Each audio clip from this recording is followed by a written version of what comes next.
Shrimati Shama Muhammad. Doctor Shama, താങ്കൾക്ക് കേൾക്കാമല്ലോ അല്ലേ എന്നെ? കേൾക്കാം. ഡോക്ടർ ഷമ, ഇപ്പോൾ നേരത്തെ ശ്രീ PDT ആചാര്യ പറഞ്ഞത് താങ്കൾ ശ്രദ്ധിച്ചല്ലോ. പ്രതിപക്ഷ നേതാവ് ഒരു എലിവേറ്റഡ് പൊസിഷനിലുള്ള വ്യക്തിയാണ്. അദ്ദേഹം ചില വിഷയങ്ങൾ ഉന്നയിക്കുമ്പോൾ അതിൻ്റെതായ ഗൗരവവും അതിൻ്റെ മര്യാദയും സഭയിൽ പാലിക്കേണ്ടതുണ്ട്.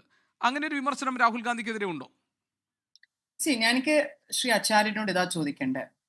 ജനറൽ നരവാനെ ഒരു ബുക്കിൽ ഒരു കാര്യം എഴുതി എന്ന് പറഞ്ഞാൽ അവിടെ ചൈനയുടെ സൈനികൾ വരുന്നു, അവരെത്തുക, ഞാൻ എന്താ ചെയ്യേണ്ടതെന്ന് ഡിഫൻസ് മിനിസ്റ്ററോട് വിളിച്ചു ചോദിച്ചു.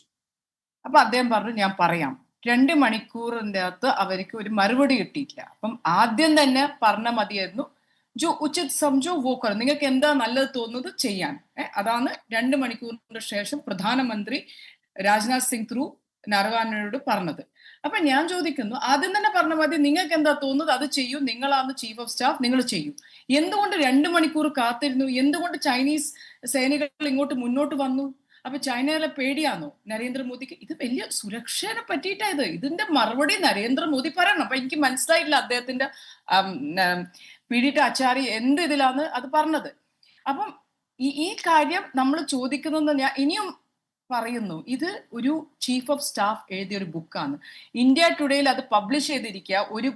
ഒരു ബുക്ക് സ്റ്റോർ അവിടെ ഖാൻ മാർക്കിൽ ഒരു ബുക്ക് സ്റ്റോർ പറഞ്ഞിട്ട് നമുക്ക് ഓൾറെഡി പ്രീ ഓർഡേഴ്സ് വന്നു, ബുക്ക് എത്തി, പക്ഷെ ഞങ്ങളോട് ഇനി അത് തിരിച്ചെടുക്കാൻ പറഞ്ഞിട്ടുണ്ട് പെൻഗ്വിൻ. അപ്പൊ ഇന്ന് നമുക്കറിയേണ്ടത് പെൻഗ്വിൻ പറയാൻ ഞങ്ങൾ പബ്ലിഷ് ചെയ്തിരിക്കുക, പക്ഷെ നരവാനെ പറയുന്നത് book is ready out there, you can go and buy. അപ്പൊ ആരോ ഈ സർക്കാർ പ്രഷർ ഇട്ടിട്ട് കള്ളം പറയാന്ന് പെൻഗ്വിൻ. അതാണ് നമുക്ക് മനസ്സിലാക്കിയത്. ഇപ്പൊ നമ്മൾ ഒരു കാര്യം എനിക്ക് പറയാനുള്ളതെന്ന് പറഞ്ഞാൽ 2023 ഞങ്ങൾക്ക് എല്ലാവർക്കും ഓർമ്മയുണ്ട്, പാർലമെന്റ് ഒരു സുരക്ഷ ഒരു ബ്രീച്ച് ഉണ്ടായിരുന്നു.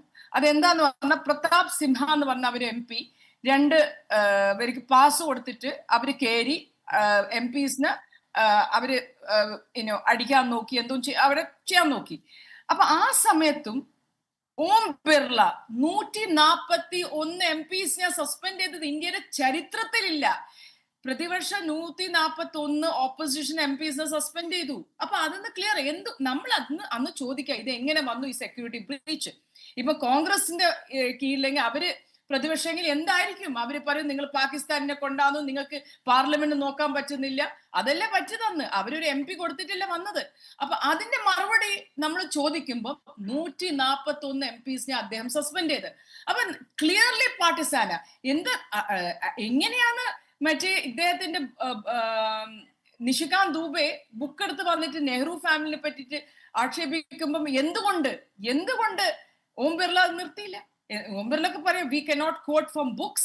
I just told Rahul Gandhi, the leader of opposition, he cannot do it. അപ്പൊ അതാ നമ്മൾ പറഞ്ഞ ഇത്ര ഒരു പാർട്ടിസാൻ സ്പീക്കർ ഇന്ത്യയുടെ ചരിത്രത്തിൽ ഉണ്ടായിട്ടില്ല.